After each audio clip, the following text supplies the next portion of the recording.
what is the win total we're cool with? Like, we can go to bed at night. Maybe it's not the ideal win total where we go undefeated and win the national championship, but just something to pacify us, if you will, something to help our heart between, this season and next season. FanDuel has got Tennessee's win total set preseason at over under 9.5. So Tennessee, FanDuel is telling you, Vegas is telling you, hey, they're going to be pretty good. We feel pretty good about what they have on the roster. I think a lot of that, too, is giving some juice to what Nico Iamaleava is going to be. Good move by Vegas. The past couple of seasons, starting in 2022, Tennessee went 10-2. In 2023, they went 8-4. Now, here's the thing I would say if you're a Tennessee fan. There is real cause for excitement this season. Like, sometimes as a fan base, there's so long between your last game and then the start of next season to where you can kind of re-piece together last season and what went wrong and tell yourself that was a one-off. It's not going to happen again like that. Look at the roster. Say, okay, well, maybe there's potential in this guy. Maybe if this guy steps up, and you kind of talk yourself into this hype train. That's great. That's what this part of the year is for. I'm all about it. However, that's not the case at Tennessee. You don't have to talk yourself into anything. I think it's all right there on the roster. Nico Iamaleava, if he has a year, if he is who I think he can be and who we believe he is, Tennessee's going to have a chance in every single football game. That defense, internally in Knoxville, they feel really good about, especially that front seven. For good reason. You got James Pierce, arguably the best player in college football. The best player in college football, according to our guys here at On 3, going into this upcoming season. He's a freak show on the defensive line for you. You feel great about that. I've said this many times. I love the weapons. I saw Chris Brazzell in person during spring football. Tremendous catch radius. He's going to be a guy for you. Brew McCoy, getting back healthy. Squirrel White. I mean, he's been clocked on the catapult as over 22 miles per hour. That's speeding in most school zones. They got dudes. Dante Thornton, they even talk about him. Like they got a lot of guys, probably guys I'm not even mentioning here, that Nico can throw the football to. That wasn't the case last year, in my opinion. Joe Milton, do you need more from him last year? Yeah, but I don't think he had a ton of options to throw the football to. There's concerns on the offensive line and the new pieces in the secondary. My answer to that would be the offensive line, it'll be a lot of zone blocking, meaning you don't need like one-on-one pancake domination every single play to be able to run what you want to run offensively. Also, the tempo is going to wear out the defense and try to make their job a little bit easier. So what I'm trying to say here is the offensive line, I believe you can compensate for with scheme. Maybe if you don't have it in spades when it comes to depth, you can compensate with scheme. And the secondary, man, like not to give you a cop-out answer here, but like secondary wasn't really lighting it up last year anyway.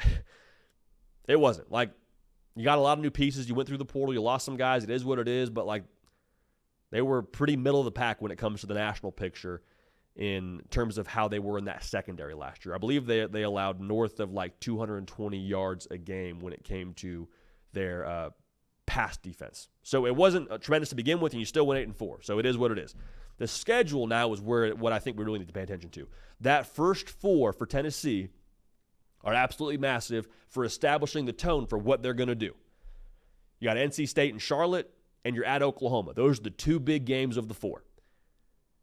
At Oklahoma, we'll get a really good peek, I think, at the competitive DNA of this team and how far along they are. To walk into Norman, I think it's Oklahoma's SEC opener, like that one. Who knows, College Game Day could be there with how those teams trend early in the season. That's going to be a really good test. How are you when you have 90 to 100,000 fans screaming at you with deafening volume, and you got to go find a way to execute and win that football game on the road in a place where, let's be real, the storylines coming into that game too will be very Josh Heupel-centric. So how do they handle that? How do they handle the external noise? The tricky games, I think, are at Arkansas and Florida. And Florida is extra tricky, I think, not because of how they match up on the roster, though I do think Florida is kind of getting a bad rap nationally right now. I think Florida is tricky because it's the game before you get Alabama at the crib. So classic look-ahead spot. Can you handle business in a team that beat you last year in the swamp? That's going to be a big one. Kentucky, I think, is a big swing game. Oklahoma is a big swing game.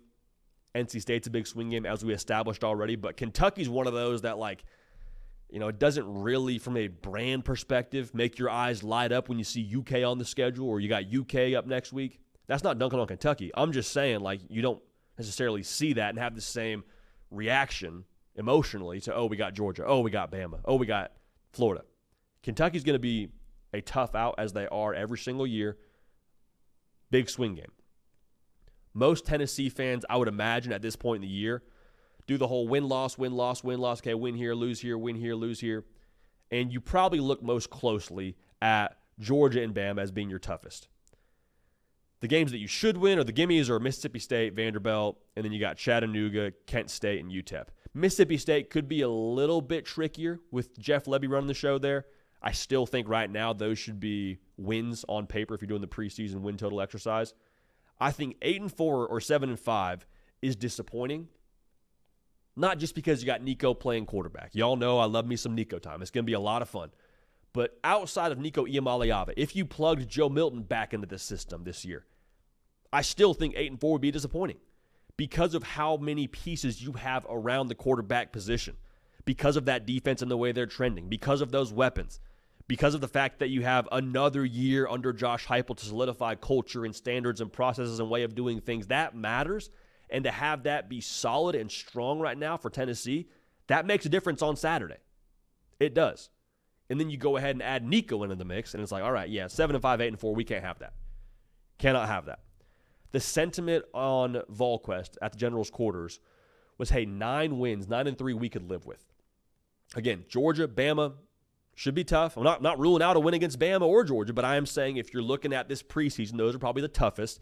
And then you never know with a first-year starting quarterback if there's a sneaky one out there that maybe you just get caught on the wrong day. But if you're 9-3, you can live with that. You can live with that. Because, honestly, this time next year, with Nico having another year under his belt, with Josh Heupel having another year to build this roster, who knows what they do in the portal this time next year, like this roster could look very different. But I think the feeling is next year with a year 2 Nico could really, really cause some things to shake. So that's 9-3. You don't lose the games you're supposed to.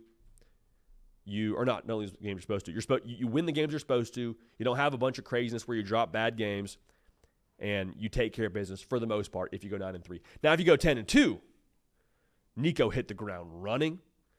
You probably, depending on how that game went against Georgia and or Bama, you're looking at some favor from the College Football Playoff Committee. 10-2, I've said this, I think 10-2 in the SEC and in the Big Ten is going to be good enough for a college football playoff spot. That'd be a lot that would happen. That would be a very 2022-esque kind of offense, in my opinion. And I think the defense would have to step up their game as well to match that, given the schedule.